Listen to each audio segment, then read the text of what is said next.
Hello everybody, Prowl here, standing in front of a nice full field of a whole bunch of crops. We did finally finish this recently on stream, and I'm happy to be here with you guys because we have some pretty fun, exciting stuff to go over and talk about today. I have been super busy in streams lately. You definitely want to make sure that you check those out because we have to do crazy things like replace all of my villagers that disappeared. But don't you worry, they are back, and we have some lightning rods around here. I think what happened was lightning struck and turned them all into witches, and then they despawned when I moved out of the area. That's my best guess anyways. But what we're doing today does actually involve this area because we need... Now, so here's Blue Jay. He's going to say something. Because we need to finish up this actual farm area, and to do that, we're going to need a couple things. And one of those things is going to involve a brand new block that was added in 1.21, the crafter. The thing is, though, while I know a lot about the crafter, I've only messed with it in creative testing, so I don't even know what the recipe is. Let's find that out together. And here we go. Iron, a dropper, redstone, and a crafting table. Not too bad, not too bad. Okay, we should have everything we need, and there we go. We now have the crafter. Now, what we're going to do is we're going to talk a little bit first about what the crafter is, what it does, and how it works. And then we're going to have to build an item sorter. So we'll go over those briefly, which will require a trip to the nether. And then we will actually go over how to make the crafter, the Autocrafter, and make it automatically craft stuff and the benefits of all of that. So let me go get set up somewhere nice over by the main base area and we'll get started. Okay, so here we are. I got the crafter here, and let me put it like a block up in the air. We'll put him right there. So you have a few different sides to the crafter. This is the mouth side. You'll see why it's, I mean, it looks like a mouth already, but you'll see even more why it's called a mouth here in just a little bit. But basically the crafter is a fancy crafting table that will automatically craft things for you. See, this is the crafting grid right here. Now, later on, as we get into more complex things with the crafting table, you're going to press buttons, like press on these slots to disable them to be able to do different recipes. Basically, you'll want the crafting table to be able to fill up certain slots to do certain things. I'll give a basic example of this here in a little bit, and then not put things in other slots. Now, you're not going to use this manually. You're not going to come here and just sit items in it. That would make no sense because you would just use a crafting table for that, right? So you're going to input items into this. Now, whether it be from the side, the back, the other side, or the top, these are all areas where you can input items into the crafter. So you can have up to 4 different things or 4 different lines of items going into it at the same time. And the crafter always outputs stuff in the front, and it can output it into pretty much anything you want. If you want it to output directly into a chest, you can put a chest in front of it. It'll put the item into the chest. If you want to put a hopper right here instead, it shoots the item into the hopper and then it'll go into the chest. I think you kind of get the point. If you have nothing there, it'll just spit the item out, and I'll show you that here in a moment too. And then lastly, for it to actually like disperse or dispense that item out, it does need power to do that. So I'm going to give you an example of what we're going to be using it for later, where it would take in 9 pieces of iron. And once it gets those 9 pieces and it can make an iron block, it will automatically shoot that out, which will have it go into storage basically. But you can kind of see there how it works when it has something to craft. The little mouthpiece opens up there and it spits it out. Or as I said a few moments ago, if we were to put it into a chest or some type of storage, it puts it in there for us automatically.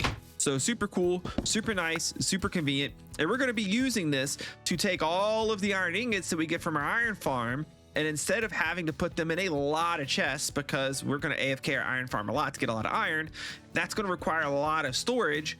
Instead, what we can do is we can just have it auto craft everything down into iron blocks, and then we could, just have like 1 or 2 chests full of storage. We're not going to need a whole lot. You know me, I go overboard sometimes, so we may have a few more chests than just a couple, but ultimately I want everything to go down to iron blocks so that way it is compressed and I need a less storage space and I have everything compressed down to its smallest form. Now, I told you a second ago that you can make this thing do like different, right? You can make it do any recipe in the game. But you would have to turn off certain slots to do that. So if I wanted to craft these into planks, this is the planks recipe right here. They have to go in those 3 middle slots. If I were to leave all of these slots open and let items fill in here automatically, well, they are going to go here, which is fine, but the crafter will keep filling the slots up until it's full, which is not going to do anything for us. So what we want to do is we want to turn off all of the slots except for the ones needed for the recipe that we want it to do. In this case, it would craft these 3 planks into 6 slabs. And the cool thing is it dispenses all of them at once. So you get all 6 of them right here, which is pretty awesome. Also, I should add as a side note, if you put a hopper down below it because you maybe think you want to pull the items down that way, don't do it. It doesn't work that way. The hopper's just going to pull the items out like it's doing right now. So that's not going to be any good. But what you can do, and what we'll do in some situations, let me see if I can situate things here, is you can actually make the crafter face downwards. If you make it face downwards, then you can put, still can't put a hopper under it because the hopper will still pull items out from it, coming out of the bottom like that. But what it does allow you to do is use all 1, 2, 3, 4, and the 5th side up at the top to input items or to power the crafter, etc. So there's a lot of really cool ways that we're going to be able to use this. Now, before we can use it here in our world, we're going to need some redstone components. So I need to run to the nether. We haven't done our nether episode yet. It's coming soon, I promise, like within the next couple episodes. I'm going to run to the nether really quick. Just go through my safe tunnel that I already have down there. I'm just going to get some quartz, and then I will be back because we need to build a item sorter. I'll show you how to do that. And then that item sorter, I will explain why we need that in conjunction with the crafter to make this thing work. All right, let me introduce you to what has been done. I've actually done a whole lot of prep work so we can get started with the crafter, and a little bit extra too. I carved out a basement area for where our 2 buildings are going to go. There's one down there and one down here. And the main reason I needed to do that was because in a sub basement, a basement below the basement of this guy right here, is where our storage is going to go. So I needed to figure out where that was going to be. And the storage, which is currently right there, has been right there, is going to now be over here. Also, I have no clue where these chains came from. Blue Jay has been doing a lot of little pranks to me lately, especially on stream. So I'm assuming it came from sometime around then. Now, this area looks a little different too. Here's our villager. He's still up in here. Here's our beds. I have another area dug out here because I've actually made a really cool decision of a couple of things we're going to do. We're going to use the Autocrafter not only to automatically craft our iron into iron blocks. We're also going to take the poppies that we get, and we're going to get those poppies, and we're going to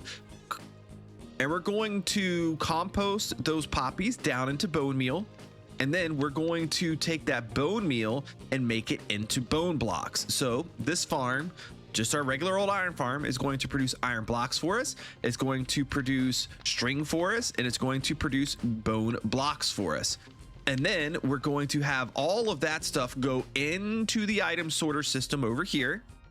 And then that item sorter system will have all the things we need. It's going to have a couple rows for iron blocks, just so I have plenty of room for them. It's going to have a row for the bone blocks, a row for the string, like an extra junk row, and then a trash can at the end, which we'll explain when we get to that point. But first things first, we need to do the Autocrafter part in here before we eventually send everything over there. Just to help keep this episode not too long, I'm not going to go over the item sorter part in detail. I will show how to make it, but I'm not going to go over every little bit of how it works. We will do that in a future episode. Okay, so first thing we need to do is get a hopper line set up that's traveling one direction. This is what's going to move our items across. And I think, where's it lined up with this? It needs to go over 1, 2, 3, 4. It needs to go over 5. So we can get rid of this last guy right here. Then we need some temporary blocks right here. This is the item filter part right here. We're going to be making a total of 2 item filters. One of them is going here. One of them will go elsewhere. And actually, I think we only need these 3 rows. Okay, next we need a block right here, temporary block there, a glass block there, then a temporary block here with a permanent block there, and a temporary block here with a permanent block there. This is the block configuration that we need to set up our item filter. Again, remember, I'll go over this in more detail, how and why it all works when we do item filters in a little bit later of an episode. We're more going to focus on the Autocrafter in this one. But that gets all the blocks that we need. Then we just simply need to go up here. We need to place comparators here, redstone dust on these guys, torches here, and repeaters there, and that's it. That's the filters working as they're supposed to. Now, the most important thing to do with any system is you need a filter item, and of course you always use sub to Prowl diamonds for your filter items. It makes your farms work 177% faster. Prowl guaranteed, I promise. Definitely works faster, 100%. All right, then we pop our filter items in. The first one here, I'm gonna put our filter item, and then we're gonna put iron in this one. We're gonna have iron come through that one. Second one, filter item, and then we will put a poppy in this. And then the last one, filter item, and then, oh, let me switch that. Let me put string here. Let me put poppies here, I think is the way I want to do it to keep things separated enough to be able to work. Next, we're going to need a total of 4 crafters. Our first crafter is going to go right here into this hopper. So our iron is going to go into this crafter. We are going to place a temporary block underneath and a solid block right there. Make a small little platform right here. We're going to put a solid block right here. You'll see why here in just a moment. Now, we need to read whenever this crafter has every slot full of iron. We want to know when every slot is full of iron, because that means we can craft ourselves an iron block. So we're going to bring a comparator out to do that. We're going to run that comparator into a repeater, so the signal that it gets from here is full strength. We will then loop the redstone around to make a clock. And then we want this clock to power the crafter, so we will loop it back around to go on top of this block.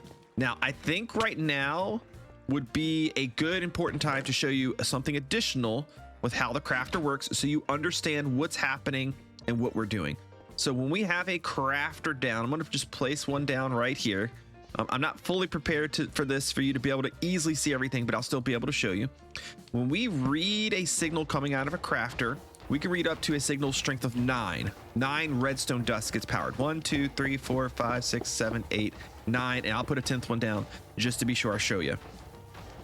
Now, for every item that's in the crafter, doesn't matter what the item in, for every slot you fill, 1 dust gets powered. You see, as I'm adding them in, those are getting powered. Up to a maximum of 9 slots being filled, 9 dust is powered. The 10th dust is not. Now, you can also power these by clicking on them to disable them. Remember, we talked about disabling. So if I click on one right here, I get 1 signal strength, 2 signal strength, 3, and so on. So we're going to use this to like trigger our crafter and to make sure we only trigger the crafter when we want to. So we want to make sure that only when this thing hits a signal strength of 9 that it goes off. If it goes off with 1, like it just did right there, we get iron nuggets, which, let me make that not happen again. If it goes off with 1, we get nuggets. If it goes off with 2, we get pressure plates. If it goes off with 6, we get iron bars. So if it goes off with 4, we get trapdoors, right? We don't want any of that. We only want iron blocks. Iron blocks is all that we want. All right, let me put this back down, this dust. Now that we have 9 nuggets in our inventory, we can fix that in a second. So how do we make it only go off when it has 9? That's the important thing. Okay, super simple. All we need is another crafter. Doesn't matter which way it faces. We need a comparator. We can put it right here. And then we just need to make this equal the number of slots that we need. So we need it to only go off at 9. So we click 9 of them. Now this is giving off a signal strength of 9. We only want this to go off when it's a signal strength of 9. So we're going to leave the comparator in its standard mode where it's only comparing the signal. Basically what it's going to do is it's going to see that whenever it has a signal strength of 9 or more, it's comparing itself to this one, it'll turn on. Now this is different than subtract mode where you subtract signal. If we wanted to do subtract mode, we could do 8, right? So you could do it either way. I can tell it, hey, I want you to subtract 8 from this signal. So then when this gets to a signal of 9, then it would be able to power this comparator or this repeater, and the whole thing would work. But it's easier to just do it this way. You know, hey, I need 9 slots. I block 9 slots. I leave the comparator in comparison mode. So this sends out a signal of 9. Whenever this equals a signal of 9, here I can show you super quickly by grabbing a little bit more iron. If I put 1 iron in here, it's not going off now because the signal strength is not strong enough to make it go off. If I put 8 in here, it is not going off because this has a signal strength of 8. This has a signal strength of 9. The comparator is comparing the two and saying, hey, my signal strength is not equal or greater than this guy, so I'm not going to give power yet. The second I put number 9, the thing triggers off and it spits out an iron block. That's pretty much one of the most basic uses of the crafter. So now everything's going to be compressed down to iron blocks. We're going to do this again over here. This guy right here is going to be string. We don't need to do anything with the string. We're just going to leave that. Actually, I kind of lied with this a little bit, a very little bit. Remember when I said we're going to put iron ingots in this one, string in this one, and poppies in this one? We actually don't need to do the string. What I actually wanted to do was 2 of them to be iron, because the way that these filters work, every so often, like once every few stacks of blocks, one of your items going through may skip a filter. So if we have a second filter, you know you're not going to skip. Okay, so we have iron, we have iron. That also means that we want to make sure that if any iron gets to this one, we want it to go in here too. Super simple. We just got to face a hopper this way. So now it's being hopper fed this direction by any iron that gets in this row, and then most of the iron will go in this row. It's going to get fed in there like that. Perfect. Okay, now we need to do the composter. This part's going to trick me a little bit later on because we're going to put a composter in here. And at some point when we reset like all the villager stuff and we start to set villager professions, and maybe the next episode, one of the villagers is going to link to this composter. I'm going to forget that this composter is even here. And I'm going to wonder why is this villager a farmer? And then hopefully I'll figure it out pretty quick that, oh, I have a composter down here. I have to temporarily remove that composter. Okay, so the way that this one's going to work is we're going to put a composter directly underneath this hopper. Remember, this is the one our poppies are going in. So we want all of our poppies to get composted. So now instead of this hopper going forward, I'm just going to make it point downward. There we go. So now we need to take the bone meal that comes from this and we need to Autocraft it. So I'm going to take another Autocrafter. I am going to place it right here. I think I want it to face this direction. We are going to send our bone meal into it. And we're going to do the same thing with this guy that we did with that guy. Let me set it up. Okay, I'm almost done. I'm going to do one slightly different thing here that we have not done yet. And I'm going to use a target block.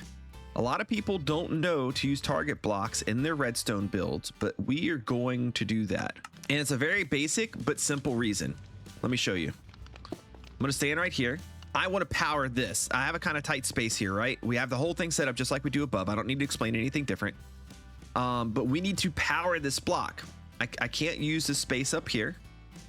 I can't put a block right here because the redstone dust does not go into it.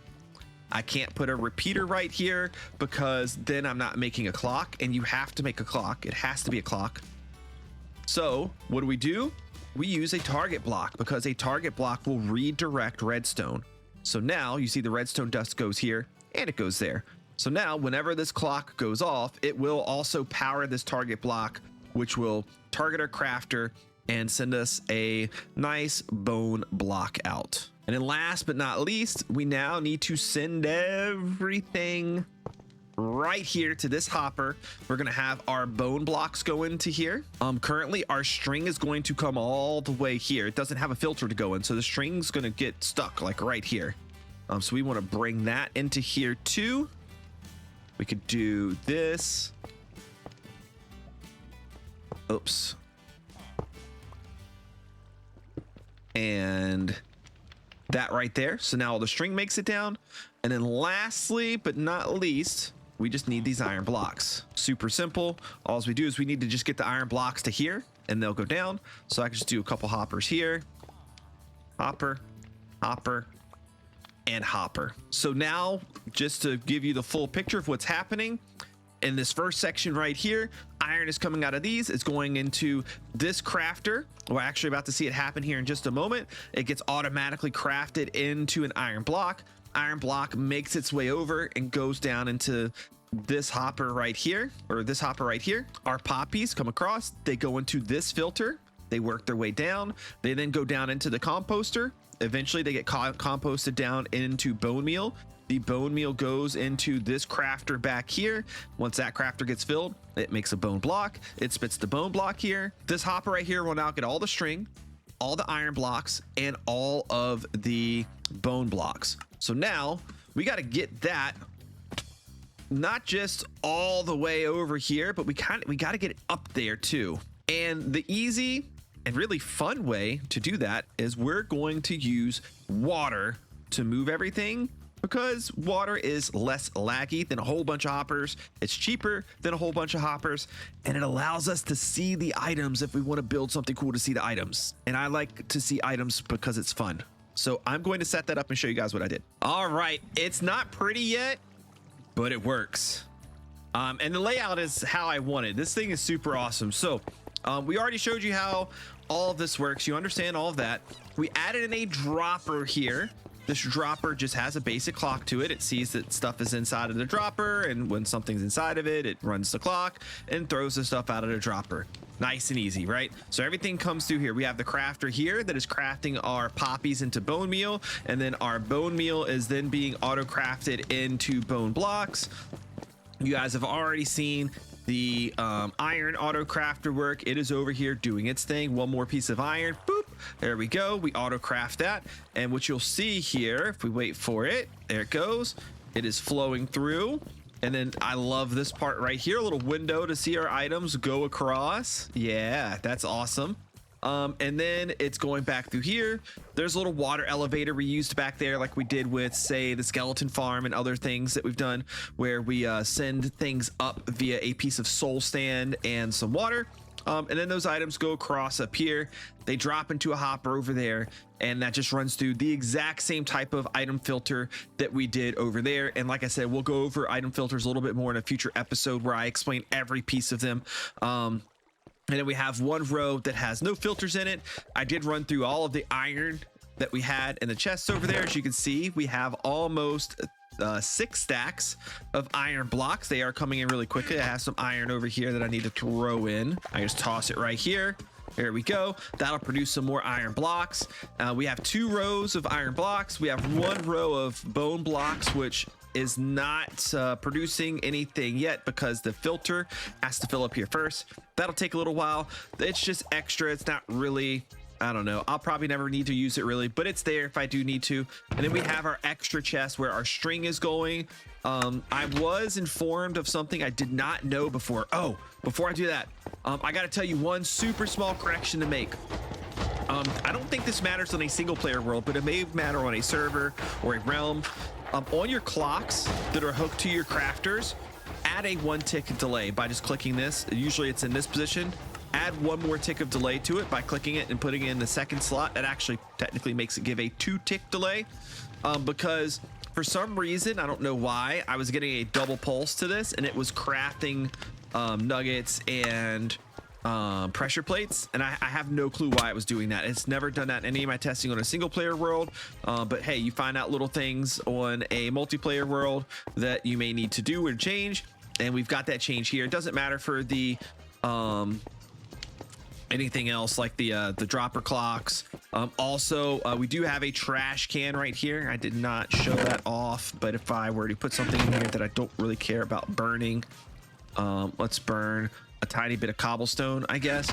Basically, if something makes its way all the way down here, it goes into the overflow chest. But if it makes it, like, say all of the overflow chests fill up and it makes it this far, then it gets dispensed down into the trash can.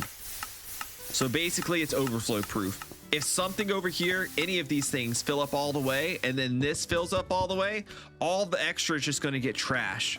I don't suspect we'll run across that, but it's always good to have just in case. That way you don't break your farm, break your world by having too many items sitting out, despawning, whatever.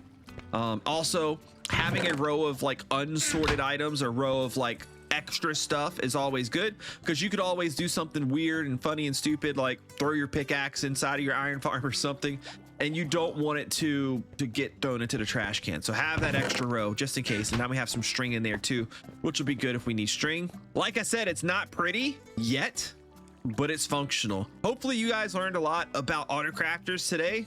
These things are more fun than I thought. Like, I was so excited to get iron blocks popping into my system. We're going to be using Autocrafters a ton this season, so make sure you stick around to learn more with me on the Autocrafters. I appreciate you guys being here today. Thank you so much. If you enjoyed the video, like button is down there, give it a press, subscribe to the channel if you're not already, and I'll see you next time. Bye bye.